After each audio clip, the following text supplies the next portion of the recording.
Hey everyone, this is Scott with the Critical Breakdown, coming at you live before our Halloween episode. You're in for a real treat or a trick.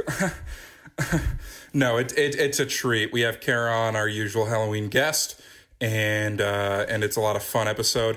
We do talk about the 2018 Halloween, a freshie. And, there's already enough scares coming at you. We didn't want to scare you with spoilers when you weren't prepared. So just coming out right now, here be spoilers. This whole episode, the whole movie is ripe for the picking. Even the OG Halloween from the 70s, that's going to get spoiled. Though that one, if you wanted to see it, you probably already saw it. So really, this spoiler alert is for the 2018 Halloween. But again, we have a lot of fun in this episode. If you're not going to join us because we're spoiling a movie you want to see, totally fair. We'll see you next week. We're talking Mad Max Fury Road, your pick for our 97% fan vote. And Max and I are both very excited to watch that. It's a modern classic. But you're about to hear that theme. You might even be able to hear it ramping up right now. You know those beats. And just remember, you're in for spoilers. Don't blame us. All right, enjoy the episode. Here comes the theme!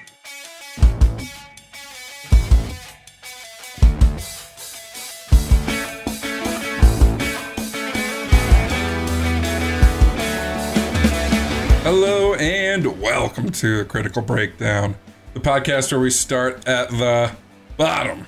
Rotten Tomatoes and work our way to 100% fresh. I'm Scott. I'm Max, and today we are talking about Halloween. Boom. The 2018 release, though, not the original. Yeah. We're joined by a very special guest, our own horror expert, an inside gal. That's right. Kara Leonard. Hi, thank you for having me. Kara retaining her crown of most guested guest. What number is this? 5? Oh, we've done 3 summer movie previews, 2 ladies' nights. Yeah. Ladies' nights. This is your 3rd Halloween episode, isn't so it? 8. And then was Friday the 13th on? It was a Halloween one. That was a Halloween one? Okay, yeah. So this would be your 8th. Welcome. Almost as many. Was that a number one, though? I know it was a percentage. Yeah. And we did It Follows for the first Halloween. Yeah. And then So, the that second lined one, up. I don't know if the timing just worked out Probably. or if we did another Halloween special, but we've done a Halloween episode every time. So regardless, thanks for coming back. Thank you for having We're me. doing something right. Halloween feels like it lasts the whole month of October now. It's good. And now this episode's going to come out on November 5th, and we're still talking Halloween. Mm-hmm. I personally think Halloween's a very overrated holiday. But you hate I knew you were going to say that. Spooked. Yeah, I don't like being spooked, and I don't like wearing costumes, so it's all bad. Are you a Christmas boy? I am a Christmas boy. Yeah, I'm a Christmas baby. I like my It's a Wonderful Life, so I like my Love Actuallys. God. We'll get there soon. You named 2 of my least favorite movies just now. Well, I don't like to do Christmas before Thanksgiving, though. Even That's though I fair. think Thanksgiving's also very overrated. Sounds like you just like Christmas. We'll get inside. What about planes, trains, and automobiles? I love Planes, Trains, and Automobiles. Okay, Love good. it. Good. Love Was it. Mixed Nuts a Christmas or a Thanksgiving movie? That was, I think that might have been Thanksgiving, but isn't there a Christmas hat in it? God, I haven't seen Like Mixed the Nuts in so cover, long. but maybe I'm thinking of the Christmas Vacation cover. Well, a lot of yeah, people, yeah. a lot of my extended family watch Christmas Vacation on Thanksgiving. That's Yeah. a tradition. So even Christmas launch is in. getting in there. Yeah, Yeah. I guess. I know plenty of people who launch in on Thanksgiving Day, and I think that's fine. Yeah. I know some people who November 1st, they're putting up the wreaths. Yeah. In, where was I just now? In downtown Pineville, the wreaths are up. Yeah, at Walmart here in town, there's Christmas trees out front. Should I get a Christmas tree this year? Yeah, but do you have allergies? No. Do you like watering plants? No. Well, those are 2 big ones for Like against an getting a real one. artificial If you get an artificial one, Yeah. yeah, but do you like putting things away meticulously back into containers? No. That's something to consider. The other thing is, I won't be home for Christmas. I'll be back visiting family, So, it would be for the days leading up to Christmas, You get a little Charlie Brown tree, I could go a little Charlie Brown tree. a little bush, a little Christmas bush. Little bush. I like a little bush. This isn't about Christmas. We were just talking about how it's encroaching. We're talking Halloween. We're pushing Halloween. Yeah. My decorations for Halloween are still up. There you go. So They should take be. them down. Yeah, Do you my go all out graveyard for out Halloween? front's still up. What's that? Do you go all out for Halloween? Yeah. That's your top dog, right? Yeah, for sure. And Max, you guys had some graves out, some go vote posters out, all very Halloween-y. We increased our trick-or-treaters, I think, from like 4 groups to 5 groups this year. So we're pushing. We're pushing. Maybe next year we might actually have people walking our streets. How did you guys do? We do great because we're at the front of our neighborhood, so I think a lot of kids get dropped and you're in off. a cul-de-sac. I feel like people are going to target a cul-de-sac. We used to live in a house that got no trick-or-treaters, so we're all about it now. Yeah, you're off a pretty busy road before. Mm-hmm. And our neighborhood's still pretty transitional. So for us, it's people are realizing we're back in the Halloween game. But we're back. Yeah. I got a lot of trick-or-treaters, and I actually have a really good trick-or-treating story from this year. Let's hear it. I went the bowl route. Okay. A bowl, because my dog Mickey doesn't he loves guests, but he's so desperate to meet them, he barks and barks and barks. So I figured, hey, got a bowl of candy out, I'm still participating, but I'm not going to make this an interactive thing. Within 10 minutes, somebody took not just all the candy in the bowl, but the bowl. And that was amazing. Because I was like, when you put the bowl out, you open the door to someone taking all the candy out in one fell swoop. Yeah, that's just it. But they took the whole bowl. And so I turned my light. I was like, this is crazy. And I was like, but that's life. And then about half an hour later, somebody comes up, knocks on my door. My light is out at this point. So I was like, oh, another wayward trick-or-treater, lost his way. It was a mother and a child. And the mother had the bowl. And she was like, is this your bowl? And I was like, oh, yeah, thanks. And she was like, I'm so sorry. My son's going to apologize to you now. He was maybe 12 to 15. About that age where he shouldn't. It was just Superman. And he was weeping. That's amazing. He was like, I'm so sorry for taking your bowl. That's amazing. And then he tried to blame his brother, but he's in the 12 to 15 range. I'm hoping for my mental image that his brother was younger. And so like a 6-year-old was like, take the whole bowl, Brandon. His name was Brandon. And then the best part, so I took the bowl back and I was like, when I put the bowl out, I figured someone was going to take all of it. I was shocked he took the bowl though. And she was like, I'm so sorry. He needs to learn his lesson. So then all this commotion, a bunch of other kids walked up. My neighborhood got a lot of traffic. And the mother, started taking handfuls of candy out of Brandon's bag and putting it in all these kids' bowls. This is your nightmare. Awesome. Next year, you're probably not going to turn any light on, right? You're not doing any of it. It was really good justice to see, and Brandon's mom, kind of a looker. You had a spot. You're like, maybe when she was handing out that shithead's candy, next year you're just Brandon's stepdad. Yeah, they did have like the golf cart and everything. So I hope they're not listening, or maybe I hope they do. Brandon's mom, you're out there. You had the one shot to like monologue too. But then you have to be Brandon's stepdad. Yeah, Brandon's a little shithead. He's too far gone. When Jimmy, his little brother, comes around and is like egging him on. Smoking a cigarette. I'd like to think since Brandon was... Let's cut stepdad's tires, Brandon was Superman. Maybe little Jimmy was Lex Luthor. Yeah. Like a little bald 8-year-old. Like, take the whole bowl. That was my first trick-or-treating experience as like a homeowner, like on my property. Yeah. And it was satisfying. I didn't put the light back on when I got the bowl back. I was like, this was a whole day's worth of trick-or-treating. But the light's on for Brandon's mom, so. Yeah. Brandon's mom just opened a bottle of wine if you want to. You just have a bowl out with a wine bottle next year? Next year I will. to Martha Kent. Nice. But that was my fun Halloween story. So that's good. Love it. Anything eventful on either of you guys on? Nope, just a lot of kids. Our dog Lenny does get really into seeing all the kids, but he gets bummed out that he can't go with them after they leave. But it was very cute. You posted a picture and it was like with Lenny and Tank Girl right at the door and you guys outside. I thought that was very cute that they were right there. Yeah. I like your decorations I saw online. So a little projection ghost thing. So. Yeah.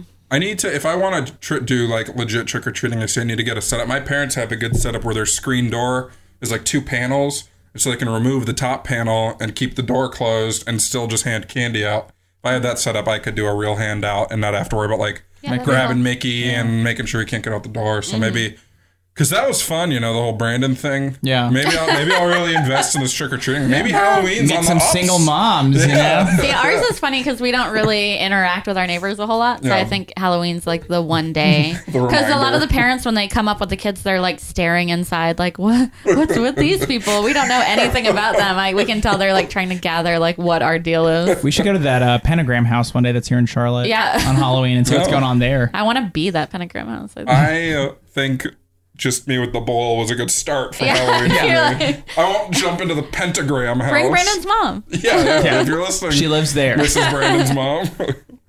But, well, we're going to talk Halloween, mostly the new Halloween. I have not seen the original. I know it's one of Kara's favorite series. I know Max has seen it, so we'll probably talk about it a bit, but I won't be able to jump in there. But before we get to that, we do have some podcast business to take care of. Yeah, we do. Every week, since we're here in the 90s, we dedicate 90 seconds to pitching new ideas for the podcast once we reach 100. Now, this isn't a percentage episode. Maybe that would be enough to like get us out of having to do it. But I got an idea, and it's a really good one. I've been stewing on this idea for months. So Max is going to put 90 seconds on the clock. That's my 90. I can do whatever I want with it. Here we go. And then I'll answer questions. Yeah, so don't interrupt him, Kara. Yeah, don't you dare. Got it. And I know you'll have burning questions. All right, and go.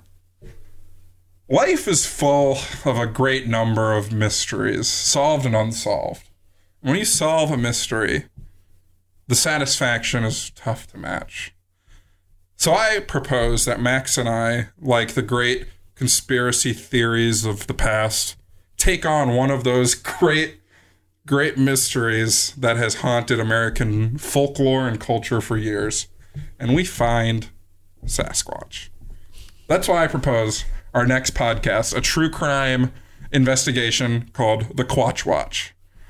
Max and I will do all the research on all the movements, all the sightings of the great Sasquatch, Bigfoot as he's known in other parts of the country. We travel, we hit the road. We go and we find this creature. We find if he's friendly. We find if he's hostile. We find his brood if he has one. You got to think, we've had 60 plus years of Sasquatch sightings. There's got to be a whole family of Sasquatch. And we're going to find that out. We're going to find the whole genealogy. We're going to find everything. And we're going to take off our movie hats. We're going to put on our documentarian hats. We're going to put on top of that our anthropology hats. We're going to put on top of that our biologist hats. And on top of that, we're going to put our, we're just going to put on our curious hats because we're curious boys and we're curious about that great Sasquatch. And that's Scott's 90. That was 90 seconds? That was. I said nothing of substance. You're passionate about it, though. I am very passionate about it. I have a question for you right off the bat. That, just to remind everyone, that is the Quatch Watch.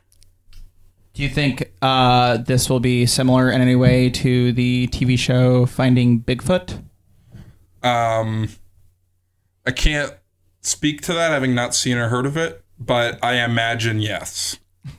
Title wise, yes. Do you worry that people will think you're saying crotch watch? Because that's what I originally heard was crotch watch. You heard crotch watch first? Which it could be both, because I mean, you're saying he, Bigfoot could be female. That's true. Maybe you're looking for the crotch of the Squatch. That's true. That would be like the follow-up. We found Bigfoot. Now let's find out if Bigfoot's a man or a woman. Yeah. The crotch watch. Crotch watch. Yeah.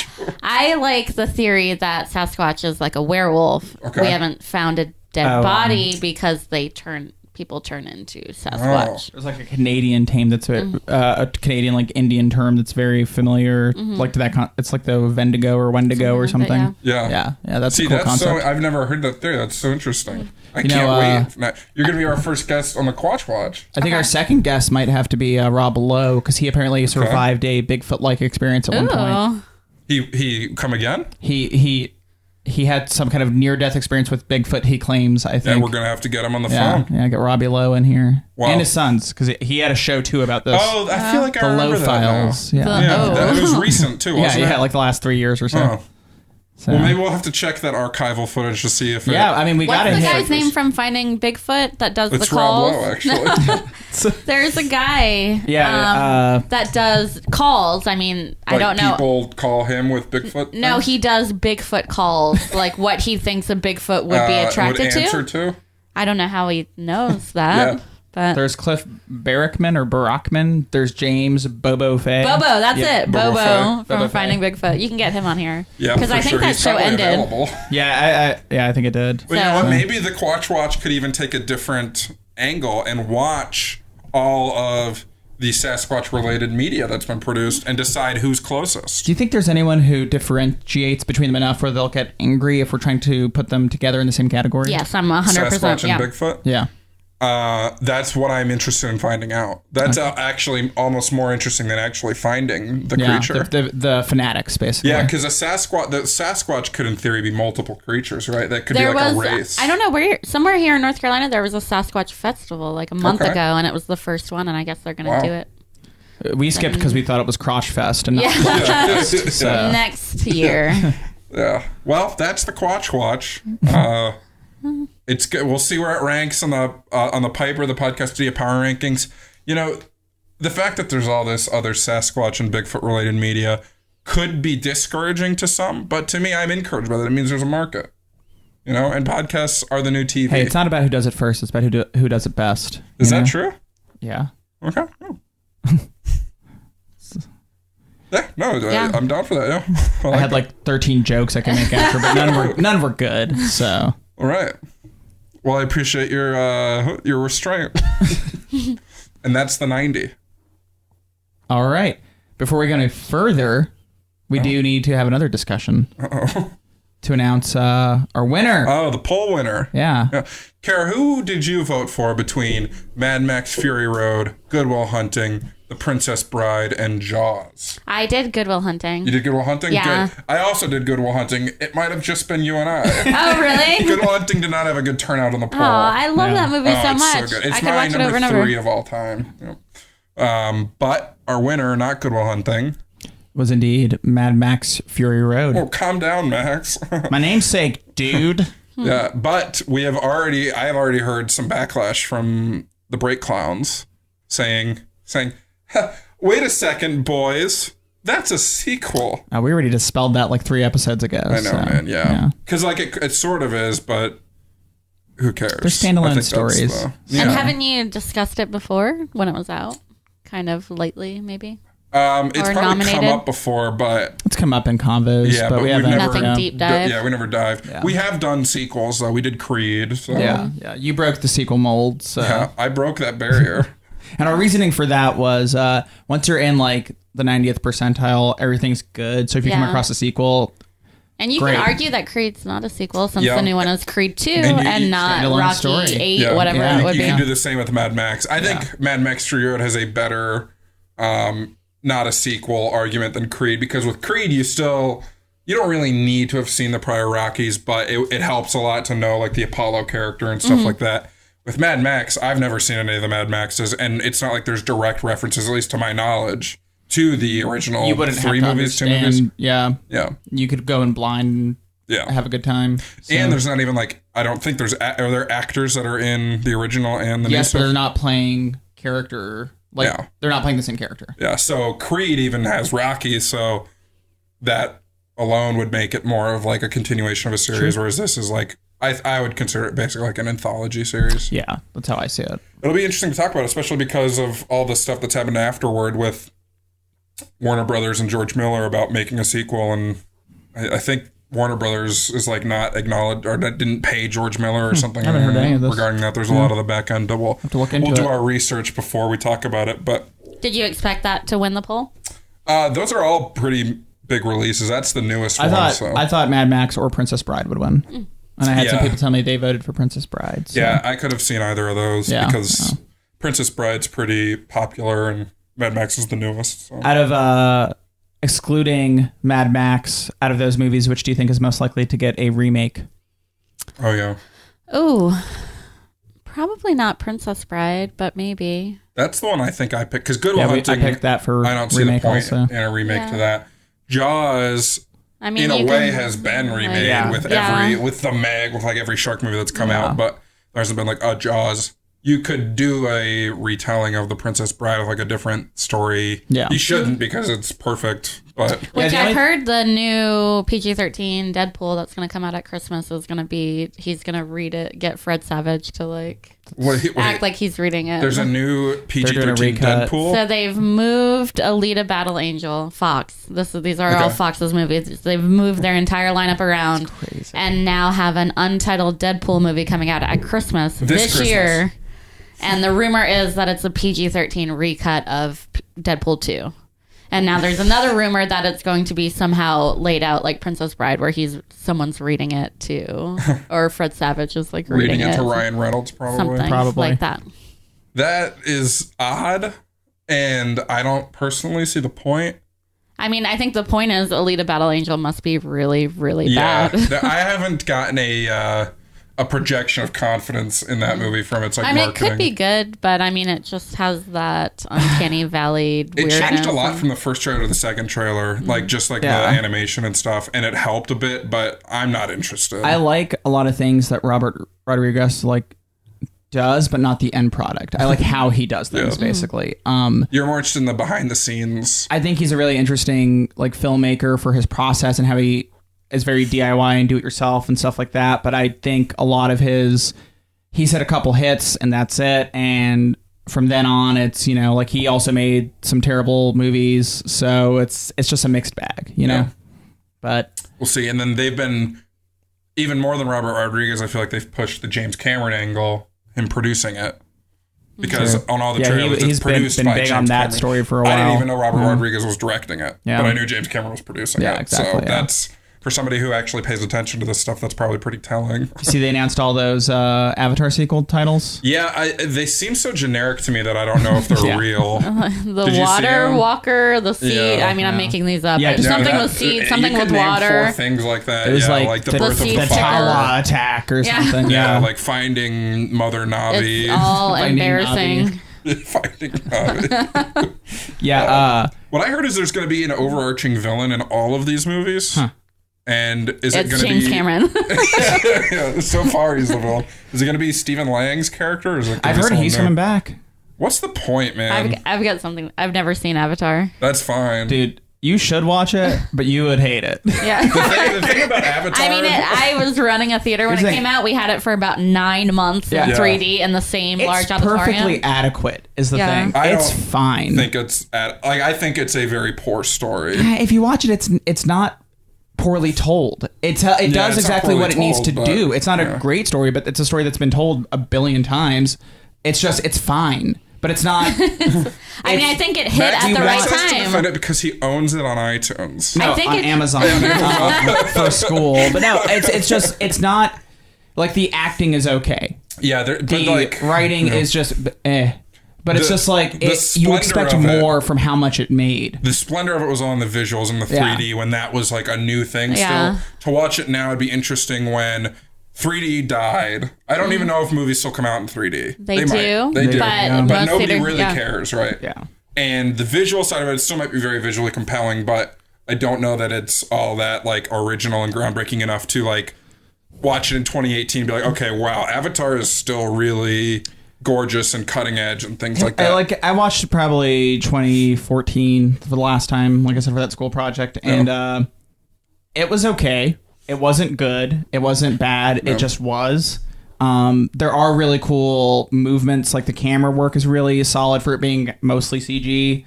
So it's kind of fun to watch, but you just don't fucking care. Is what it comes down to. It's just oh god, okay. It's kind of long. It's kind of dumb. It's very long. It's just it exists and it made a shit ton of money and it's James Cameron, so at least he knows how to make a lot of money. Mm-hmm. And even though I'm laughing at these sequel titles, I'm still convinced he's gonna. For right now, I'm saying he can probably still make a shit ton of money out of these, which is stupid. I think he will, but I'm just who's asking for this? Do James Cameron? Do kids still I loved Avatar. I can't wait for the next one. If you were 10 when the first one came out, how old would you be now? It was 2009. So. Yeah, so I can't see them 19. Being really, really crazy about it. And I believe the cast, at least for the first sequel, is largely children. They released a photo of who got cast, and it's kids that are below high school age. They're trying to pull a Potter on us then. I have no idea what they're pulling. And I think pulling a Potter is a Harry Potter move, but... Yeah. Okay. I don't know what they're doing, and it's very curious that they've committed to all these sequels and stuff when I could easily see the first one, if it's not that popular, flopping Isn't he filming them all at the same time? Yeah. Yeah, so it's kind of stuck with that. I guess, yeah. I guess if there's one director or creator you're going to put a franchise behind kind of blindly, James Cameron's one of the top 5 that you would do that for, right? Yeah. Because he's got a pretty solid financial track record, you're saying. That's the thing is... I don't want these movies. Yeah. I don't care. It's a who cares kind of thing is the question for me, but... Like, if you told me James Cameron was going to leave that one planet and go to different alien planets and have a bunch of aliens doing shit, I'd be like, that's kind of cool. I'd watch his take on Star Wars and Star Trek. Sure, why not? Yeah. But that one planet is Pandora, by the way. Yeah. And they're trying to get unobtainium. Yeah. It has mother levels of nuance. But it did have Giovanni Ribisi, who I think you're a fan of. Yeah, I don't even remember. Oh, yeah, he played like the bad guy, right? Yeah, the corporate bad guy. The corporate bad guy. Yeah. Yeah, the Paul Reiser. Yeah, the Paul Reiser, exactly. Yeah, like Paul Reiser in Aliens. Yeah. Yeah, you know what? I'm back in. Giovanni Ribisi. Giovanni's back, I'm back. I've been watching Sneaky Pete, so I'm really into it. I actually haven't been, but... Well, we'll take a quick break with this here musical cue, and then we'll talk Halloween. Over and over again. I can't keep thinking of it again, I and it can't hurts so keep bad. thinking of you with him, and it hurts so bad. I remember the thing over and over The again. 90s. Over and over again. And we got this Tim McGraw. And I think she's leaving. And I think she's leaving. That's also my... What did that sound like? I don't know what else to do. Can't go on not loving you. And it's all in my head. God, that's such a good song. I don't know what else that I can do. Can't go on not loving Okay, and we're back. Max, what's the plot synopsis for the 2018 Halloween? Laurie Strode confronts her longtime foe Michael Myers, the masked figure who has haunted her since she narrowly escaped his killing spree on Halloween night 4 decades ago. Love the way you said killing spree. Thanks, bud. And Kara, what is the plot synopsis for the 1974 Halloween? Well, I got to pull that It's up. not pulled up. I can tell knew you. it off the top of your head. Well, Laurie Strode is just your average neighborhood babysitter in Haddonfield. Michael Myers, who previously killed his older sister as a child, escapes a mental institution, kills some of her friends, narrows in on her, but she escapes.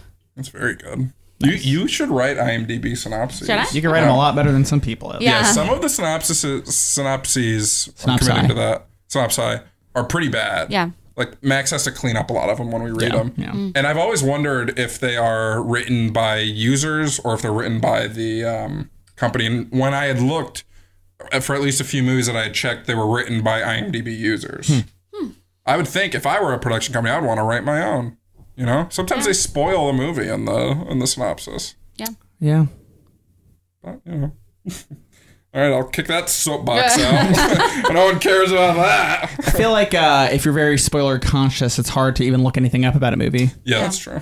So, well, that's always tough. This is my personal first dip into the Halloween franchise, as I mentioned. But the reason that we even took this little dip is because this one got a lot of good buzz. I know even before its release, which was very successful so far, even at like film festivals and stuff it was getting. I think the Venice Film Festival is where it debuted, and it actually got a lot of positive buzz. So there was more than just rebooting an old series. There was a, hey, this is actually a really good horror movie vibe to it. So I thought, hey, let's get all the great minds of cinema here together to talk about it. Notably written and I think produced, but Danny McBride was a big part of the reboot here. He and director David Gordon Green co-wrote this one. John Carpenter was back on the score. I think that's producing. all he... Yeah, and producing. But he wasn't involved in like the writing, to my knowledge, for this one. And of course you have Jamie Lee Curtis back. And maybe a couple other characters or anything from the originals. I'm not sure. There was only one that I know of, and it was a voice. Okay. PJ Souls, who was murdered in the first one, is the teacher's voice in the school, in the class scene. Yeah. She's also Riff Randall from Rock and Roll High School. Nice. If there are any Ramones fans out there. When they didn't they play a doctor's recording at one point? Yeah, of Loomis probably. Yeah. Yeah. Was that original? I don't know. Audio it had to be. Yeah. I was trying to figure that out. Loomis' dad? Or? Yeah. Okay, so yeah, it would have had to be. Having not seen the original, there are quite a few callbacks to the original that Max have to lean over and explain to me, or that I just missed. But they talk about Loomis, the character who I guess was a doctor studying Michael Myers throughout the original series in some fashion, and They talk a little bit about some of the events of the sequels. They kind of, because this is supposed to be a direct sequel to the original Halloween, ignoring everything after the first Halloween, right? Not even acknowledging the second one, which is, as Kara mentioned earlier, or actually we weren't even recording it. Kara likes the second Halloween, and I'm not sure how widely loved it is. Yeah, I mean, I think a lot of Halloween fans like the second one, you know. But then after that, it kind of went downhill. I mean, the third has kind of gotten a cult following in the years since. And then there's the Rob Zombie Halloween movies, the most recent attempt, which were pretty poorly received. So I think people were excited about a reboot. But they sort of cleverly acknowledge the sequels and then say like they're not part of this because one of the like characters mentions like, oh, I heard that was her brother or whatever in the movie, and then Laurie Strode's granddaughter, who's one of the main characters, says like, oh yeah, those are all just stories people made up. So they sort of acknowledge it kind of in a tongue-in-cheek way. Yeah, kind of dismissive. Yeah, which I guess you kind of have to do if you're going to bring characters back from the original. Why is this such a thing now? Because I know with Alien, the Alien series, they were always saying they're going to make a sequel that begins after Aliens, and then I've heard rumors with the next Terminator that it's going to just go back to T2 and just ignore everything else. And I'm just like, why is this a thing? I mean, why not? Doesn't it kind of say that you're less creative if you have to go back to the best one and jump from there versus saying, I can make something good out of all this garbage that's in between the good parts, you know? I definitely think it's less creative, but I think as a whole, there's so many reboots, remakes. And it's the whole nostalgia thing, too. And then fan service is part of it. Like if they could have rebooted Halloween and just not even mentioned any of that, and people still probably would have seen it if it was a good movie. Yeah. But part of it is the fan service of acknowledging those movies and then even like correcting the mistakes for longtime fans who weren't satisfied with the Rob Zombie Halloween movies or anything like that. So, but yeah, I mean, like you said, like every rumored Alien sequel for like the past 5 years has been, and we're picking up from Aliens. Yeah. You know, we're ignoring like Covenant, or not Covenant, but Resurrection and all these. And I personally, like, I don't really see the point. Well, now it's just who knows what's going on in that series with, like you said, with Covenant. I mean, it's all just fads. I mean, there was a Halloween Resurrection as well. I mean, even the titles of these kind of strings of sequels are the same. Yeah. So now this is the thing. I mean, it makes $100 million on its opening weekend, and people are like, hey. Yeah. Let's go back. Pet Cemetery and this and this and that, and just crank them out. Stuff. It was made probably in part, if not directly referencing, but the success of Stranger Things definitely influenced the creation of it. And then when it's successfully, a Pet Cemetery comes out, there was like 10 Stephen King Netflix movies, like 1920, whatever, and Gerald's Game. And I mean, some of those are good movies and stuff, but it's a very much like a copycat industry. And so then I feel like there's been a lot of reboots lately of series that we've seen. For whatever reason, I'm blanking on.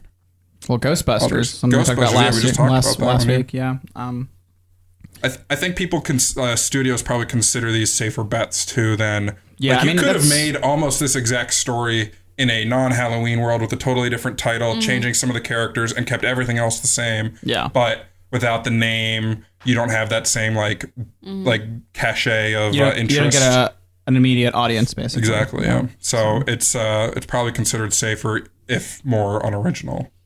Yeah, and I mean, I think in the horror world, production budgets are so low that it's usually pretty easy to like crank out a profit on a horror movie, even if it's terrible. So I think these are always like a safe bet. And I mean, even with Halloween, like as soon as they announced this, they released pictures of, Jamie Lee Curtis and Michael, not even as the character that they end up using. It's Jamie Lee Curtis basically as herself in the original promo photos. And then in the movie, she's got long hair. She's dressed exactly like she was 40 years ago. But they're just so like prior to even a screenplay being done, they were like, we're ready for, we're going to crank this out. That's one of the interesting things to me about the horror genre is you do get a lot of movies that are easy to make fun of, like the Bye Bye Man, like things like that, because you can make them for $1 million or something like that. And even if they flop and only make $4 million, they're still turning a profit.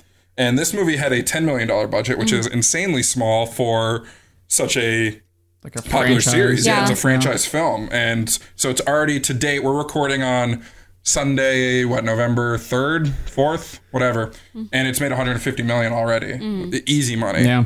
And of course they'll do a sequel. And one thing that pissed me, this is something I wanted to mention because it's something that's always bugged me, but we've never talked about on the podcast. Now scenes after credits are such a thing. Like with the Marvel movies in particular being so popular and every one of them having one. You'll finish a movie and wonder if there's going to be a scene after the credits. And so Max and I, who we saw this together, we looked it up, and every article that talks about if there's a scene after the credits will have like a page and a half of pointless text just to get you like to a look at more recipe ads blog. until you scroll down and see, yes, there's a scene. We looked up an article on, I don't remember it was a British. The headline was something like about that after credit scene. So like, we were what like, you need to we know don't about want the to read after it credit scene, because we want to see the scene. And it's just him breathing. There's not even a There's not even visual. video. Yeah, it's just the sound of him breathing. Yeah, and then then after the film, I looked up and found the same article, and it says the scene after the credits is so important. The fact that you can hear him breathing means he's alive, and it's like As okay, if that's a come shocker. on. Yeah. I mean, it's the first one ends with him breathing. Sure. As it's showing pictures of the town, like scenes from the town. So, I mean, it's a nice callback. It could have been done during the credits. I mean, it doesn't. But my problem is with the way these articles, That they we're- know Yeah. that people are looking this up at Yeah, that moment yeah. when they're Yeah. trapped in the theater, so they're going to look through the article, Yeah. read your ads, and then that should be like that should be on Rotten Tomatoes. After credits scene. Yes or no? That's all you need Yeah. to know. Or on IMDb. Or criticalbreakdown.com. Yeah, we can start a database. Let's do it. We gotta see every movie. Yeah. Or you have to read through all those ads and find out. God. But so that was just something I wanted to call out as having a big pet peeve about. Yeah. Well, let's talk about this movie. It has Jamie Lee Curtis obviously as like your main lead. She plays Laurie Strode again. The fact that I remember her name I think is big because sometimes I don't remember the names of characters in movies I liked. So that means that she at least stood out to me enough. Bill Pullman or not Bill Pullman. Wait, is it Bill Pullman? No. There's Will Patton. Will Patton. I'm sorry. Yeah. I when we were talking about Lewis Pullman the other week, I remember I said to you, I was like, oh, and I think Bill Pullman is in the new Halloween, and we weren't sure for whatever reason. We didn't look it up. So in my head, I make So it's Will Patton. I make That's Will close Patton enough. Bill Pullman. Yeah, it's pretty much the Name-wise. same. Yeah. But he plays like one of the other more well-known actors in the movie, I guess, and Judy Greer is in it as well. But other than that, it's mostly relative unknowns, I would say. Yeah, I mean, this was for people kind of in our area. It was all filmed in Charleston. Oh, yeah. So even what's his name that you just said? Will Patton. Will Patton's like a Charleston local actor. So I mean, a lot of them are kind of. He was actually on people his look at way him. to film other scenes for a movie where he was a sheriff, and they just stopped him on the way to film his scenes here. It was the sequel to Remember the Titans. Yeah. It's a great movie.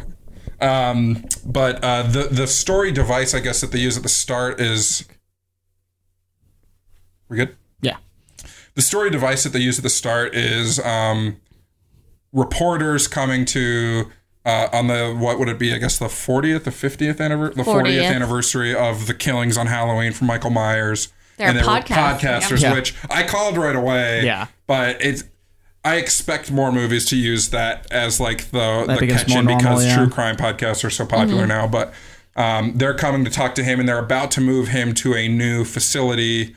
He was at a prison mental hospital. Grove, yeah. Yeah, and they were moving him to a new one. And of course, the bus crashes and all the... So there's some stuff I like about this movie. I think I'm probably more positive than both of you on it, but because I just had fun watching it. But it wasn't like we immediately discussed afterwards if I liked versus if I thought Hereditary was better than this, and I said I think the writing in Hereditary is way better than this film. But I would watch this one again before I'd watch Hereditary, just personally. Yeah, I mean, that opening scene we were talking about, that low budget, apparently their original idea was to recreate 1978 Halloween World, show the original. You have not seen the original, but it ends with kind of Michael getting shot and falling out of a window, and then he's gone. And so we never actually see him get caught. If none of the sequels exist, you never kind of see him get caught, go back to the mental institution, any of that. So they wanted to show that. But they couldn't pull that off. They didn't think with finding 1970s era everything to recreate it, it was going to be too expensive. So that's when they came up with the actual opening scene, which I thought was pretty good. It that kind was of like one of the creepier scenes in the movie. Like, I'm glad he didn't do anything. I mean, it really amped up your kind of... Yeah, because your expectations is that it's going to end with this big thing, and it doesn't. Yeah, he's going to turn around, he's going to snatch it. He's, they show him the mask, and that's supposed to be... pull out his famous mask. And everyone else yelling and freaking out was cool, because it's just weird. And it's all these creepy, like... Yeah. Criminals who are mentally deranged in this crazy square where they're all chained to a square within it. And it was a very weird scene. There's no way that there's an actual anything like that. Yeah, right? I hope not. That looks like torturous almost. Like, stay out of his square. What I was what kind of chess is this? What I was gonna kind of get at is I think one of the faults this movie makes is that scene really ramps you up. Like, it gets you kind of ready for some crazy shit. And if you know there's like a field of sequels to this, the original film, it really kind of makes Michael Myers seem like this huge, big, badass killer. But then in the first film, how many people does he kill? I think it's like 7, maybe. Yeah, it's like, I was going to say within... Or less. I mean, he's not a numbers guy. It was like 5 or something. I thought they kept saying that he had killed 3 people. It was 2 couples. It was less than 10, basically, yeah. Yeah, it was basically just the... He wasn't racking up a kill count. So he was... The shitty boyfriend of her best friend or whatever says at one point, like, so many people have killed so many other people, why is this a big deal? So like, they set up the own fault I have with this movie, which is like, they've kind of... Michael Myers is a great killer in this movie. Like, all his kill things are cool, but like, they've diminished him basically by reversing everything, and he doesn't seem as intimidating in that sense, because there are worse shits that's happened in real life that we know of. The reason I like that is because it brings it back down to like a micro level, and it makes it, to me, it made it more personal to Laurie. But then when he does things like rip someone's teeth out as a death kill, it's like, that's somebody who's really, really crazy and psycho. Yeah. And sure, maybe he got worse being in that institution for 40 years after the killings. The lower original kill kind of helps, I think, with the people that don't believe Laurie. Yeah, exactly. Being like, oh, well, he just went crazy one night. He's been locked up since. It's so not really something parts of it that works, but then it's just like with him, I mean, he kills... How many people do you think he kills in this movie? I mean... Over 10 for sure. Like, he kills 5 in the first gas station because there was a guy in the shop. There was a guy in But there's already he kills the boy and the dad before that. So that's like 10 right there. Which, I mean, that the doctor. So within like 10 minutes, he's tripled his death count basically. Papa Yo-Yo. So it's just for me, it just creates this weird moment where I'm actively thinking about how they've made him less, but now he's also like a god monster. At the same time. And the thing that I went back and forth on is that they erased the sequels. Yeah. But then sometimes, like, the gas station scene, there's in Halloween H2O a similar scene where a mother and a daughter are in a gas station H2O. bathroom, and he comes in, and... So it's like sort of a callback to that. Yeah, but why would you... also not ignoring... Yeah, if you've erased the sequels, and I feel like that scene in Halloween H2O was better, like, done better than him just throwing some teeth in. Like, I don't know. That scene freaked me the hell out, though. Did it? Okay. Dirty bathroom always is gross. She's crawling on the floor. It's so dirty.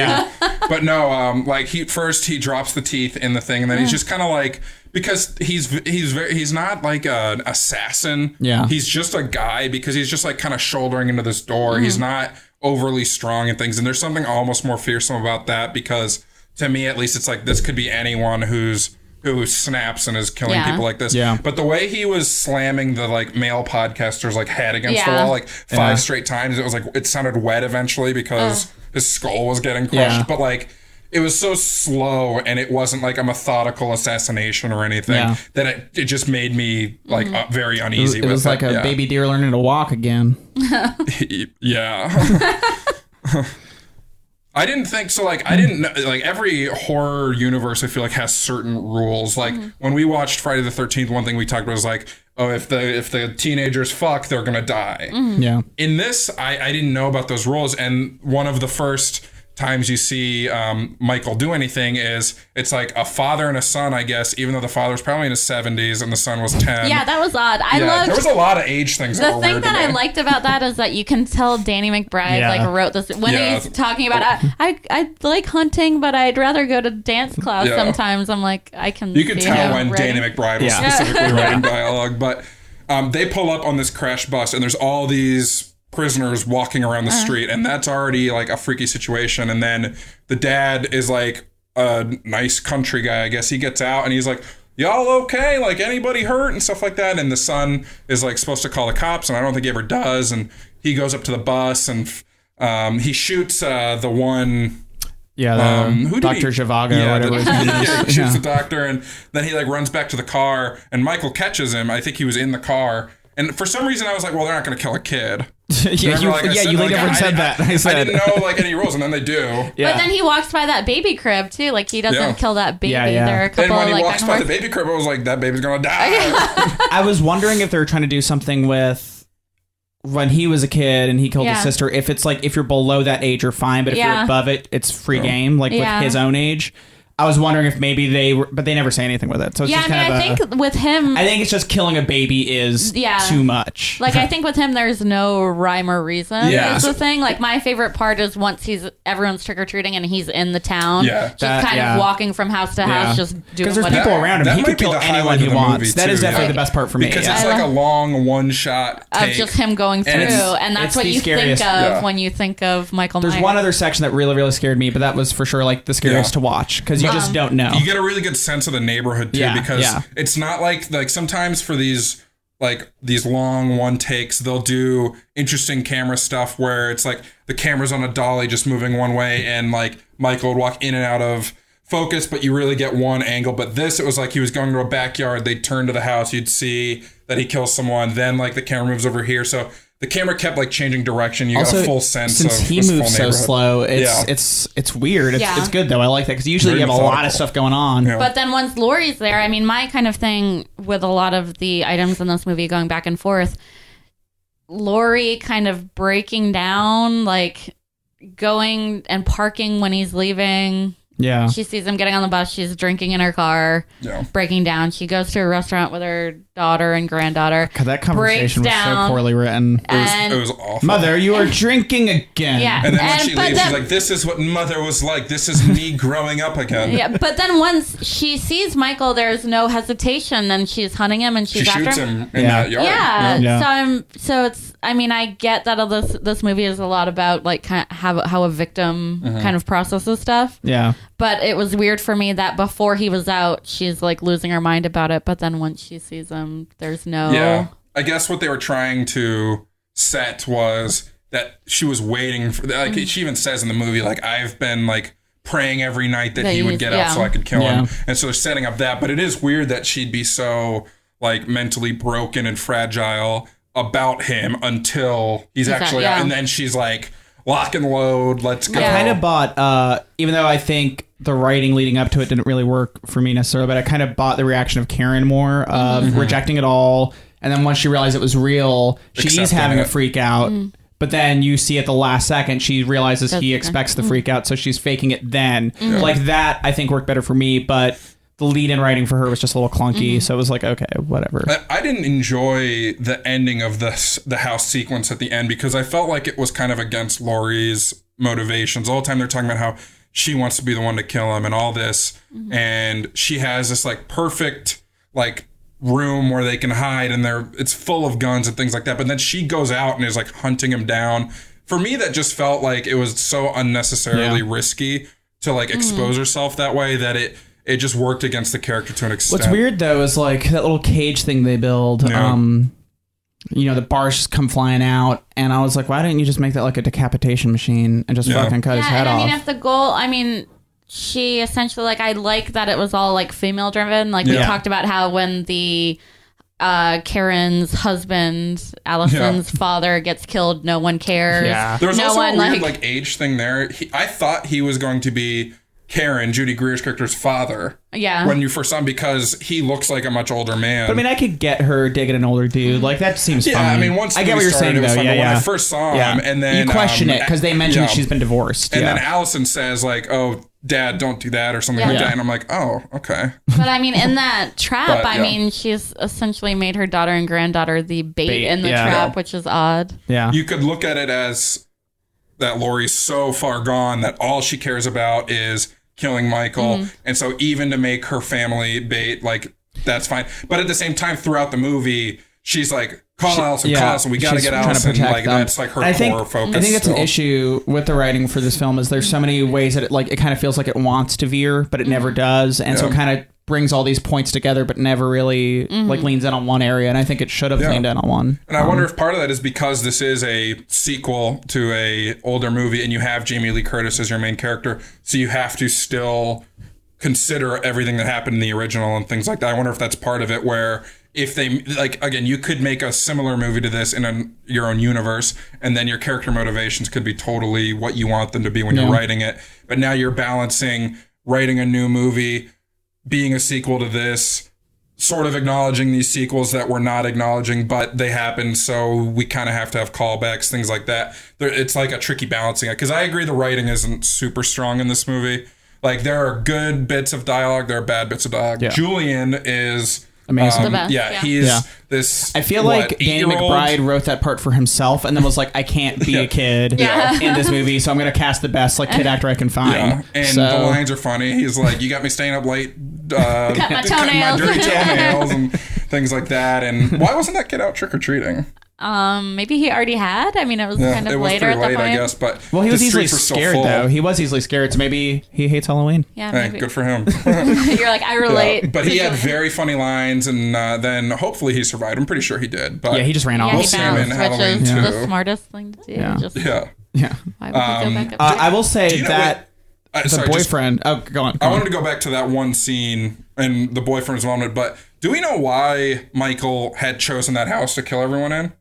Was it because I sort of felt like they were touching on this weird, like, folklore's not the right word, but this weird, like, connection between Laurie and Michael. And so and they almost touch on like a mysticism of Michael. When they pull out that mask, everyone around is freaking out. Like, Michael's like sort of twitching. They almost touch on this pseudo magical power that he has, or this like draw to the mask and stuff. Are we supposed to assume that Michael knew that this house had people connected to Laurie's life in some way, so going here is where he can draw her out or something like that? Or was it just supposed to be totally random?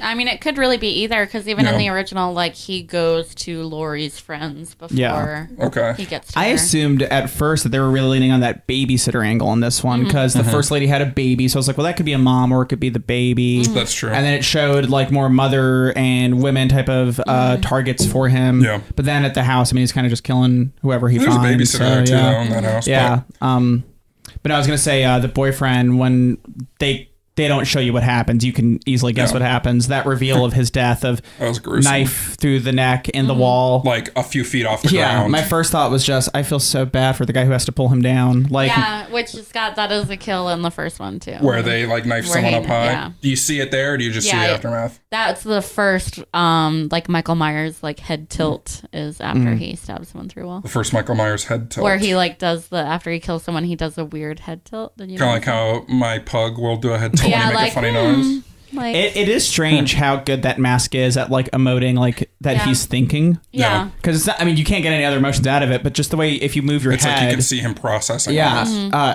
That is like one of the strongest things about this as a villain for sure. I was going to say, I think the scene besides the one continuous shot that worked for me as far as scares was in the final house in that dark room. Where they keep working with the mannequins there and the blood spots. That was so creepy. Like that just had me. I was ready. I was like, scare me. Yeah, like, they do a good job too of like setting that room up, because you see towards the start of the movie, Laurie doing her practice shooting. She's just shooting these mannequins.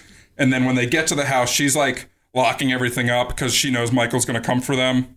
I guess because they have this draw to each other. And so she's like, goes to that mannequin room. And when they went to it, I was like, oh my God, they're going to do something in that mannequin room. And I already hate it. She turns the lights off and go. And then it's like another half hour later and they return to that mannequin room. So I was already very uncomfortable just entering that room. And then they do, I can't see you even walking into a room full of mannequins anywhere. No, I don't go to department stores. And then they do a lot of, I mean, the scares are easy when you have a room that you've already set up as scary, full of human shapes. Yeah. And they do a lot of good scares in there.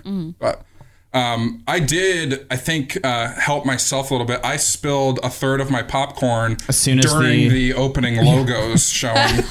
So that kind of broke the ice for me, but I didn't spill it. As soon as the logo flashed on, he was leaning over to say, "Would you like some popcorn?" And just that lights coming up. I didn't care if you said yes or no. Yeah. Got it.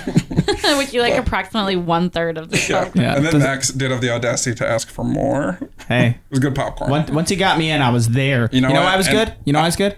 Because you stopped halfway and buttered, and then you continued filling. I still hate that I have to do that. You gotta. Kara, I know you're an inside gal, so I'm sorry for hating on the industry, but every theater's moving to this butter your own popcorn business. But if you only butter the top, you get 4/5 dry pop, and that's no good.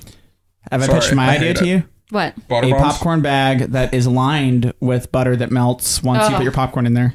Yeah. It sounds. People would get it. I love how disgusted you were, but you were like, it will work. You told me about a very disgusting tactic to put the straw in to get the. I tried it once. I would say like it was awful. 1 in 20 people do the straw thing at a self-serve butter. For our listeners, you get your full popcorn. You put a straw in that's going to reach down to that bottom third. You get your popcorn to shoot through the straw, and then your bottom is. You get a buttery bottom. But the problem is it's just so messy. I tried it at the AMC it's because... It's such a good sound drop. I tried it at the AMC, the local AMC, because the butter dispenser is like a mile and a half away from the actual concession stand, so I can't really do butter halfway in return. But like just taking the straw out was such a mess. I really hated it. So I was honestly very ashamed of myself for trying it. But I've gotten past that to tell the story. So what if you just bring a little cup and you fill it with butter?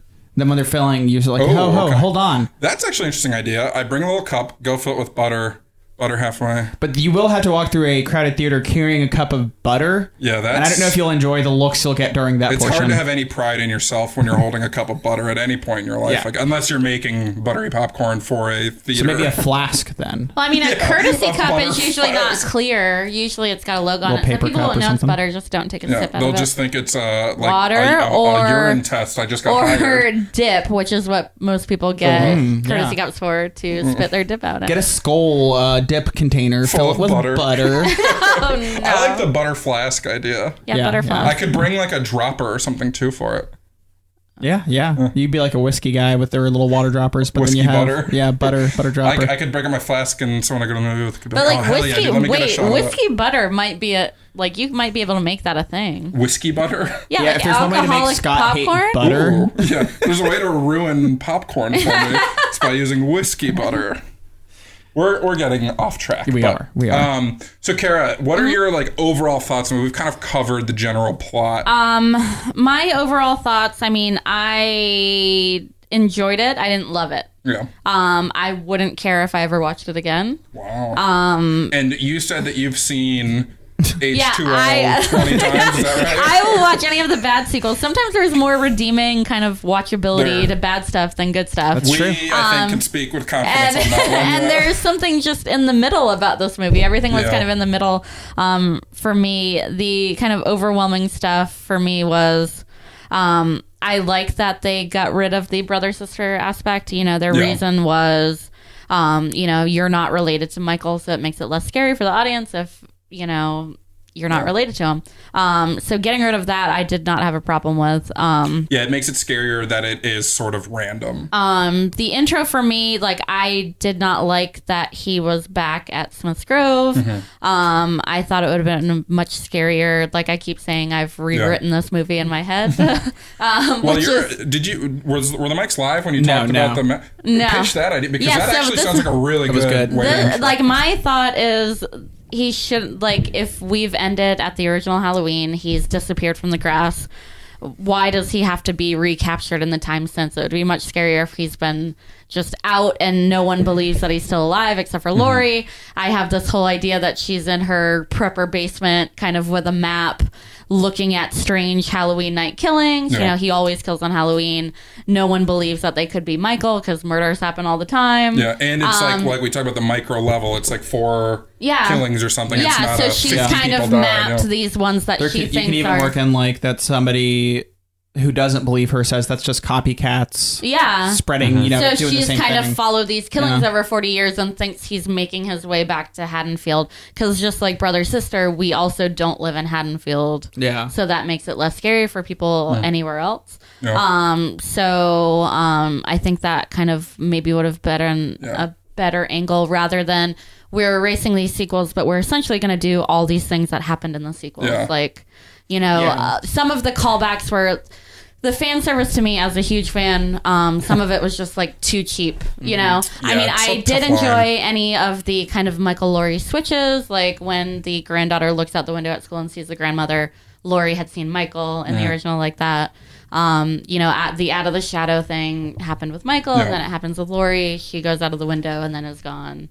All of those switches were really good, but some of it was just like too just completely on the nose that it's just like, okay, cool. Like you're just doing that so people will be like, oh, that's from 20 things in the new Halloween that happened in the first, you know. Yeah, for the BuzzFeed So, article. yeah, to some come of that out. was just like so obvious. Like, and then there's a point where in the original, in her bedroom, she's got like a straw hat hanging on the wall, and she's got that hanging up in the house. And I just kept thinking, if I had anything hanging on my wall from when I was 17, like when She's just real into fucking straw hats. whatever, I know. like that was so odd to me. Yeah. I'm like, I would never. Would you ever have anything hanging up as an adult that you had like hanging my in your Yellow room? Card Ocean Avenue CD isn't trying to still on think, the, like- on the top of my mantle. Like thematically, I would have geeky stuff like I have up now, but it wouldn't be the same stuff. Yeah, it wouldn't be a TMNT 2 poster. Yeah. It would be a TMNT. Like when I was Revenge of the 17, I Ooze definitely poster. had a couple comic book posters. I had a Spice Girls poster up. Yeah. I think I still got that somewhere, but I don't have it hanging up. Well, if you want to reboot your teens and you're going to need it. It's a fine line to walk with fan service. I generally don't like fan service, even in a reboot or anything. Yeah. And I wonder if that's because like things that I really love don't really get rebooted like that. But like things like Solo, we talked about this a lot. There's a lot of moments like that, like with the dice. A fan service story. Yeah, I mean, it kind of is. And it's a tough line to walk because you do kind of want... I understand the motivation to give fans these little moments because when you watch the new Halloween, whether you like it or not, you still notice the thing. Like this, I didn't even notice a straw hat hanging on the wall. It's the kind of thing that somebody who's never seen the original doesn't even notice on the set. But for you, you're like, oh yeah, that was on the original too. That's stupid. But they put those little things in there for the fans, and it's a tough line to walk to either make them still fit in the story and make sense, or they kind of stand out like a sore thumb. And a lot of the things in Solo, it was like, for me, my like one sentence synopsis of Solo is they answer a lot of questions that I didn't ask. Yeah, exactly. Like, how did he get the name Han Solo? He's always been Han Solo in my mind. Yeah, I don't he care was that born some that random way. board. Did you see Solo? Yeah, I don't care that some random guard gave him the name Solo because he didn't have a family. And then like, it's they're so like, stupid. it's I'll get to one that actually really made me angry in a second from the writer. But in that scenario, a lot of people are like, yeah, but it's just like The Godfather. And I'm like, that works great for The Godfather because that's based on history. That's actually how things happened. Han Solo, this is made up. It's Star Wars. Like, he was named Han Solo because George Lucas is actually really funny with his name conventions. Yeah. That's why. Like, you know, he's a guy he's a loner. He's Han Solo. Like, that's it. That's all you need. We don't need more. So that drove me crazy. But not the guy who worked on the original one, but his son. Kazdan. The younger Kazdan. Is it Bill? I don't That remember. doesn't sound right. It's Lawrence Kazdan and Bill. And Bill. Let's go with Bill. I'm fine with Bill. So Bill Kazdan, Billy as they called him in school, he had a Twitter post that was like 42 Easter eggs or whatever about Solo, a Star Wars story, and like little things that they decided while they were writing it. And one of them was the rock scene where he throws the stone. That him telling Princess Leia that story is what inspired her to do her actual thermal detonator in Return of the Jedi. And I'm like, does nobody in Star Wars know what a fucking grenade is? Like, Yeah. if you pull out a grenade in a crowded room, story about I've never held a grenade, and I've never been in a scenario where I need to pull out a grenade and hold a room hostage, but I know to do it. Yeah. You know, like, You're it not gonna makes think like, sense. oh, this is That's a move that needs to be done. So, someone taught this to me. yeah. So it's either diminishing Leia as a character or just connecting it in such a stupid way, and that's the downside of fan service. And I think Solo suffers a lot from that. For sure. With me, having only like really seen one Halloween movie, it was just kind of, I knew some story elements that were tiebacks, but I know like, and other things like that, like, you know, Solo, I get like so angry when it's just really dumb fan service. They So even did I a get good grenade that. scene in Rush Hour 2, but they didn't have to be like, well, Chris Tucker's character was a big Star Wars fan. Learned about Learned. grenades. Yeah, it's just I hate shit like that. Yeah, I really do. It's tough because I always say even with a sequel, not even a remake, but the movie should be able to stand on its own. Yeah. And so me, never having seen any Halloween movie, watching this movie, it detracts. Some of the things that were clearly callbacks detracted a bit to me because, like, if this movie were just, again, a totally original horror movie with a lot of the same plot devices, you wouldn't need to make mention of these sequel stories and, oh, they're just playfully out here. And there were some things that just, like the whole drawing in of the story with the podcasters and things like that, all where they're talking about the events of the original, it just doesn't add much to the movie for me. So it did take away things for me. My bigger problems with the movie are just in general the writing.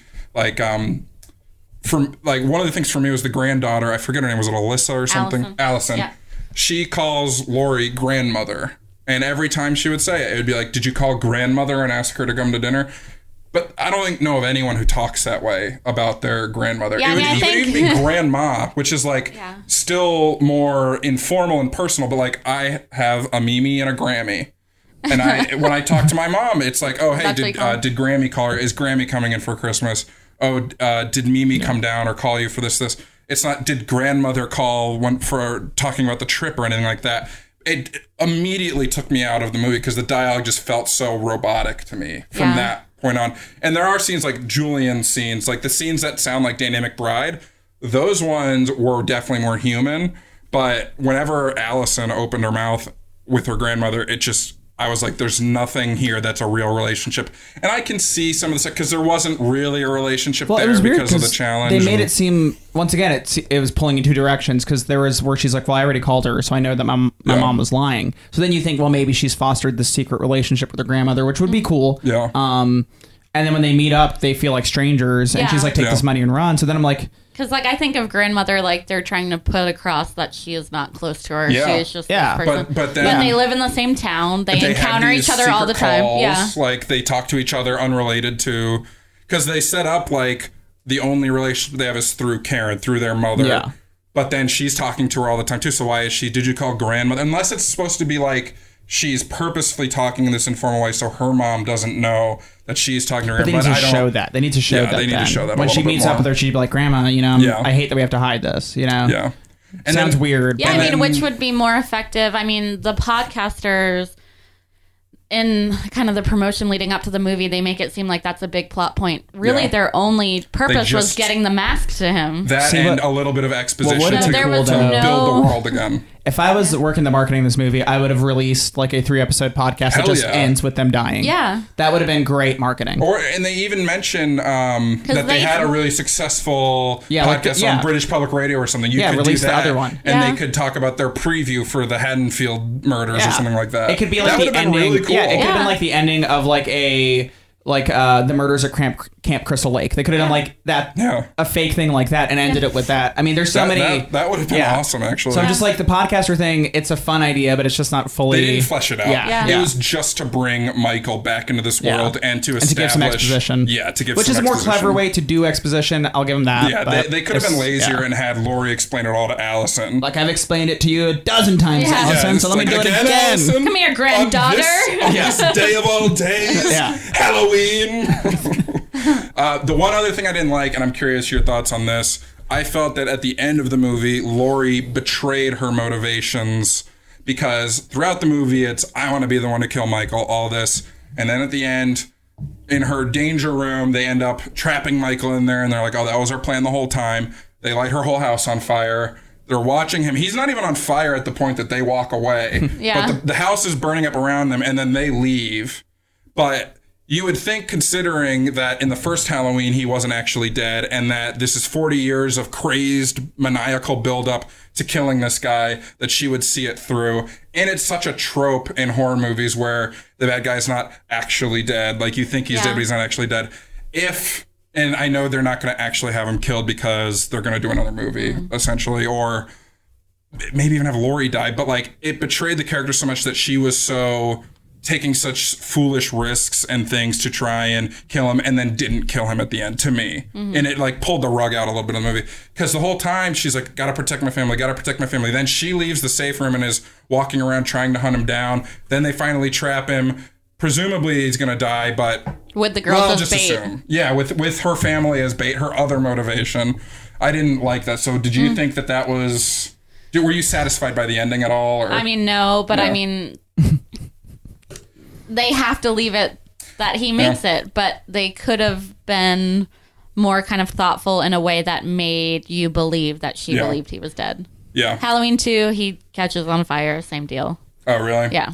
So another callback to a movie they're saying doesn't exist. And I mean, if they're in this kind of house full of guns, don't you think she would have done like an overkill of I'm going to shoot, he's sitting, I mean, I thought that was pretty creepy when he's standing on the stairs just looking up at them through the slats. Yeah, that was creepy, not moving. Like, you'd think that there'd be like...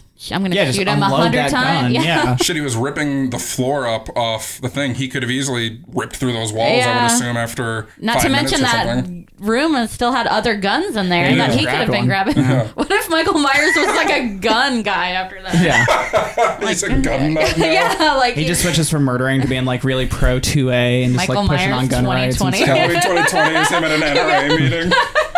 It's too funny. But yeah, I mean, and then so that was not great. And then, I mean, I liked that it was like very female centric, and the three of them were like the leads, and Michael, and no one else really mattered that much. Will Patton dies like halfway through the movie, and it was shocking because I assumed he was going to be in this end sequence. Yeah. They've set up this whole like everyone's going back to Laurie's house. The police are going to get Allison and go back to Laurie's house, and he just dies. Yeah. And Max had a great joke. I believe he was run over by a car. And Max said more like Will Flatten, which helped me a lot because I was getting very antsy. So. That's good because I think your reaction was very confusing. It was just like a no, like stop. You might have been too scared to fully embrace it. I can't really enjoy anything while I'm watching a horror movie. But then once they're driving away, the three of them in the back of this truck, Allison is kind of clutching the knife. Yeah. And you don't know if this is like she's a post-traumatic stress victim, if she's going because there were the next one opens with her killing both of them. Yeah, well, there were there were two sequels with a Laurie daughter, supposed Laurie daughter, Karen. who at the end of hers is like they think she's going to step into the role of Michael. Were those post Scream movies? Those sequels? No, those two were 88 and 89, so they were right before, maybe 89 and 95. Okay, yeah, those are okay.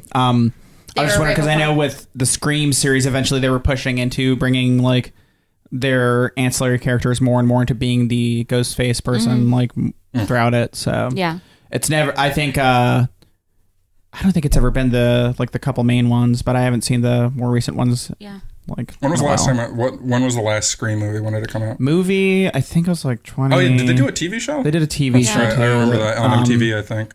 But I know Alison Brie and Emma Roberts were in like the last one. Were they like young? Was like it up and coming? Scream Queens? Is that what you're... No. Emma Roberts was in Scream Queens. She was, but... Scream Queens would be a good name for like a reboot of Scream. Yeah. But I guess it's taken. Was it... I don't think it's Scream 4, because that's way... Oh, yeah, Scream 4 was Hayden Panettiere and Emma Roberts. That was 2011? Yeah, it's 2011, yeah. Yeah, that one has a lot of like people. Emma Roberts, Hayden Panettiere, like you said, Rory Culkin, Alison Brie, Anna Paquin, Kristen Bell. Yeah, that one wasn't a ton of talent. Yeah. It wasn't terrible. It was like Emma Roberts was like a distant cousin who wanted the same fame as, and it was very self referential as Scream should be, but it was doing a good job of kind of referencing its own series. For Scream, that makes sense. Yeah. Being meta because it's the meta one. So. I wanted to talk to you. Do you guys have any more thoughts on this one? I just want to talk about Max, horror. what was the you said the kind of walking through the city was one of the two scary parts. What was the other part that you thought? The mannequin scene really freaked me out just because I knew it was going to happen, and that's always the scary stuff is when you know something's going to happen. So I knew he's going to come out any moment, but then you'd see his blood smeared in different spots, and I noticed it was not there before, so I was like, oh, he's in there, you know he's right there, so that really freaked me out. A good horror movie does a good job of allowing the expectation to build up to a point, and then teasing you on the edge. They edge you until you explode right at the end. I liked the only part that really I liked him walking through the town, and then I liked when the nerdy kid who tried to kiss Allison in the backyard with the motion light. I thought that motion light was pretty good and creepy. Because some of them, a lot of the kill scenes were just not very inventive for me. Like when Allison's in the back of the car with him. Like when I see someone trapped in the back of a police car, I think I know what you did last summer.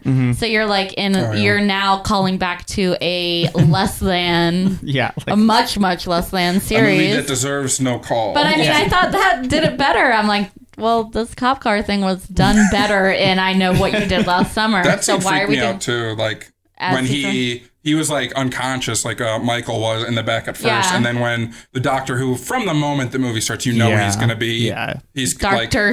What was it? Sartain or something? Did I write it down? Sardines Dr. Sartain. Or something. He's going to be with Michael. Yeah, because he's wearing eyeliner. Seduced. If your doctor's wearing eyeliner, you know he's evil. I went to a male doctor wearing eyeliner once, and I immediately asked for a new doctor, second opinion. Yeah. Dr. Feelgood. He was just, but that seems creepy when first he was unconscious, and then she looks over again, and he's just sitting upright. Well, also, isn't the mask off of him and he puts it on? Yeah. I think the mask. The doctor. That was the only part that really freaked me out in that cop car scene because I was like, this dude is why didn't and then I kept Michael kill her right there? Then I was like, wait, have they been pitching it is this actually Michael? Was that other dude not Michael? I thought it was going to be a very inventive take, and I was like, people are still loving this movie, so it must be really good. Must work. They must do some crazy shit with it. And then I was like, oh, okay, I see what's going on. Why wouldn't Michael have just killed Allison in the car right there? It would have been so easy. Yeah, I don't know. Did he have anything with him? So. I guess there's no rhyme. She had the knife. And I think the thing with Michael, too, is he's such a hunter that there's a thrill of the hunt. That's true, target type thing. I think once he was And killing your doctor who's been taking care of you for a while would be a much better target than just a rando girl next to you. Who's freaking out. Well, that does make sense. So then that kind of brings up the question, is there some kind of mystical draw between Michael and Laurie? Because if he was drawn to that house, then having Allison in the car, you'd think he would have killed her there. But if it truly is totally random, which would be much scarier, then he's probably not going to kill the defenseless random Allison. Thing, it works, but I also think, with it being the movie, that's the premise. But it works if you make it like an anthology series, John Carpenter originally intended. Yeah. If the randomness is with totally different characters over time, but the fact that you're bringing Jamie Lee Curtis back and there's everything, that one movie, it's not that random anymore. Strangers, where they're just the three people wearing masks, torturing Liv Tyler in her house. Yeah. And at the end, she's like, "Why are you doing this?" And they're like, "Because you guys were home." Yeah. And that's the most disturbing thing. And that's based on a true story too. Is it? Yeah. Don't tell me that. I hate that one. But and then when Allison's getting to the house, there's no kind of Michael interaction. You think that's what's going to lure them out to get Michael in, not the dad kind of coming out of the cop car. That was weird too, because they cut back to her a couple times, and she's just running through the woods. She gets the shot mannequin. Yeah, she gets to the creepy which would be creepy, range. but it's not and that's she what drew makes him, it in the house, no problem. I thought that maybe she was going to come in, turn on the lights and be like, "Grandmother, I'm home." Well, I thought there was definitely going to be we're locked up and safe in the house, but now Allison's out there with him in the yard. I thought and this might be silly, I thought there was going to be some Home Alone traps that were actually deadly. I mean, that was kind of the ending. They tar and feather him. Well, I thought I thought Dad was going to die from one of the Home Alone traps, something like that. That'd be... So, but I mean, it was a dad move for him to be well, it's a cop car. It's okay. Hey, bud, and he still how you focused on his doing? yo-yo at that point, too. Yeah, he was Which yo-yo. was funny. I mean... I kind of liked that character. Nobody cared about him. He didn't matter at all. He did nothing of substance, but he was just kind of funny because... It's masculinity 2018, baby. Yeah, dude. Yo-yo. I did want to ask, I feel like horror reboots are a big thing right now. Like Evil Dead got rebooted in 2015 was it? Did it? Maybe a little bit earlier. That was way, I would say like 2012 at the latest. I watched that trailer yesterday because I think was Fede Alvarez the director of that one, and I think he was announced and he's in talks to do a new. He did Spider's Web, and he did Don't Breathe. Yeah, and they just announced a Don't Breathe 2. Okay. So when I saw that, with Evil Dead with Jane Levy. Yeah, Jane Levy. That was nothing like what I expected, and the trailer is disturbing. You've told me I would hate the movie because it's so bloody, and the trailer, like I watched the Red Band trailer, and there's a part where I think it's Jane Levy just like vomiting blood into somebody. Yeah, we screened it me and my husband and Max and his wife, and I think maybe someone else. I know for sure it was us. Yeah. I didn't come that day. We literally sat there just screaming. Yeah. Like there were parts that I couldn't watch. I loved it. Yeah. I liked it a lot because we watched it late. Like it was just us. Jody, I think, screamed from the first scare until the end of the movie. I loved it. And it's one of the few movies I've actually actively screamed in throughout it because the gore scenes are so good that it's disturbing. Like, it seemed You'd too hate much it for me. once again. But that is a horror reboot of the past 5 years. Obviously, Pet Sematary coming out. We have Halloween now. Do you think any of these other classic series are going to be rebooted? Is there any that you'd like to see rebooted or a sequel or anything like that? I mean, the thing is, they're not a sure thing. I mean, Poltergeist, which is a classic, excellent horror movie, that reboot was straight trash with Sam Rockwell. I don't even remember that. I remember like 2 years ago. Jesus, I've never heard of that. Because Spielberg wasn't secretly directing it, that's why. Yeah. They did Nightmare on Elm Street, a remake of that, right? And that was terrible too. Wasn't that in the late 2000s? That was after Watchmen. Because it was with Rooney Mara. Yeah. Wasn't it? That was one of her first movies. She was the lead, I think. And right? Can we look that up to make sure I'm not saying something ridiculous? I feel like horror in general is kind of on the rise a bit because there has been kind of a string of both good mainstream horror movies like It, and Halloween is fine enough. It's been successful at least, as well as like borderline art house, but like these like very indie auteur movies like Hereditary and The Witch. So I feel like horror is kind of on a high right now. It's in a peak like versus a valley. Blumhouse A24 push for horror. The reboots. Like The Purge has been coming out and been successful. If you can get these reboots and remakes and sequels to like kind of tap into that magic, people feel pretty good about it. So. It seems like I feel like we're going to be in for a string of all these classic movies. Friday the 13th. When was the last time there was a Friday the 13th movie? There was 25 sequels. In like 2009, they're trying to do another one. Kobe Bryant, isn't he producing it? Oscar winner Kobe Bryant. Yeah, he's trying to produce it. I think there's been a bunch of legal stuff between the original producers and writers, but with some of these old series, I feel like that's going to be a problem. But I think with Kobe taking the lead, Kobe can get anything done. I think he could get it done. Right? Isn't he producing? Is there a new one up here? There might not. No. I don't know. There's not. I think it's just like probably look just up Kobe store. Bryant. I just He's like gonna this have an IMDb page. Who owns Jason? LeBron James. Look up Kobe Bryant, and you'd see if there was a producing thing. Just like he's gonna have an IMDb because he was in Daddy's Home.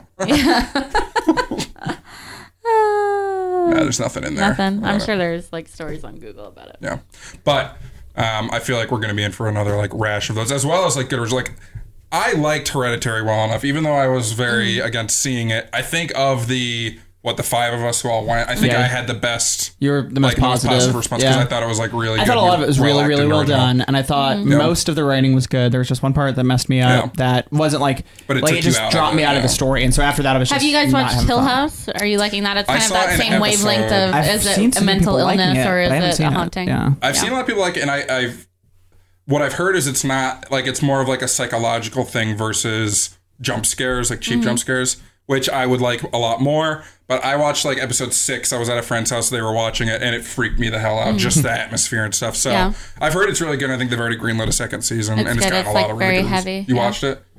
But it's a lot like Hereditary, where it's like, is this mental illness or one of our kind of like online podcasting buds over at the Psychotronic Film Society that I've mentioned before. He had pointed out on Twitter that a lot of the horror movies are definitely dipping into the like family past trauma trope. That's like the big thing now. And it obviously, like with Halloween, it does that. Hereditary, and I think that show apparently does it too. So that's just kind of the more modern. But I feel like it is real like unified in it now, and I think that stretches out even past like this past year, like the last decade or so is definitely. I mean, things with like the Babadook and there's another one I'm thinking of that I can't recall, but yeah, that whole like bringing that in is really, really big now. So it's kind of interesting that we see that continuing. It probably, I mean, it follows to an extent even. Yeah, I mean, that deals with personal trauma and like relationships and, you know, sexual history. So it's interesting. It'll be interesting. I've been a lot more open to watching horror movies than I have in the past. I think you suggested this one as well as suggesting Hereditary. So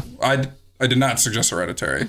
I remember specifically because there was a group text going, and the tickets were bought before you and I could even put input in, where I would have said, please no. That's right. But I was fine seeing it. Yeah, it's A24, and it had gotten great reviews. So please clap. For A24. But no, I've been more open to it lately, and I think it is because there is a good, at least subset of these horror movies that are kind of rising above the classic. Not that there's anything wrong with just the classic slasher film, but it just doesn't appeal to me. Most horror fans that like the bad ones know that they're bad. Though. they can that's part of the good part of it. Well, you know, maybe I'll keep. It's watching like me. I watched The Conjuring, by myself. That was good of me. How I love a good like dumb, stupid, cheesy action film because I know that they're dumb, stupid, and cheesy. Yeah. Like it's like that. Like part of it is like the self-awareness of it. Yeah. So. Well, that's all my thoughts on both Halloween the Holiday and Halloween the Movie. You guys have anything more? On to Thanksgiving. We'll talk Planes, Trains, and Automobiles with Kara next week. Our new holiday-centric podcast. Yeah. Forget the 90. We already found it. Yeah. Holiday movies only. Holiday of the day. Holiday. Next week we are talking Mad Max Fury Road. But in the meantime, Max, where can the good people find us? You can find us trying to make sure Julian got home safe after everyone got killed in his house. We didn't even really touch on him enough. Yeah. People need to experience Julian. Or you can find us at thecriticalbreakdown.com. Yeah. We're on Twitter. We're on Facebook. We're on everything. So just look us up. Yeah. On that Instagram. You can find me driving around Charlotte trying to find Brandon's mom. Hell yeah. Set up Scootsy on a date. Thanks, dude. Make sure his Thanksgiving is nice. Yeah. There you go. I'll put up a Christmas tree for Brandon's mom. You can find me. Wait, what? You didn't. I didn't even say mine. Or you can find me on Twitter at Max Rivera Film. You can find me, talking with Vicky. She was cute. Who's Vicky? The babysitter in this movie. Okay, yeah. Or you can find me at breakdown_Scott on Instagram and Twitter. I will not reply to any outreach on Twitter. But you can still find him there. You can find me there. Kara, what about you? You can find me writing Halloween 2, Julian's Revenge in my head. Or you can find me here every couple months or so. Yeah. Next year you'll have to have a Sasquatch themed Halloween episode. So it'll be interesting. Yeah. We can watch the Bobcat Goldthwait Sasquatch movie. It's actually good. It is actually good. Oh, great. Well, I'm such a newbie to even Sasquatch. I'm excited to get in. Our email, if it wasn't mentioned, I forget, is podcast@thecriticalbreakdown.com. It is. Right? Yeah. Yeah, cool. And our music is done by Jason Brown. Josh Vera did our artwork. And Wally's a podcast slasher. Yeah, he is. That's it.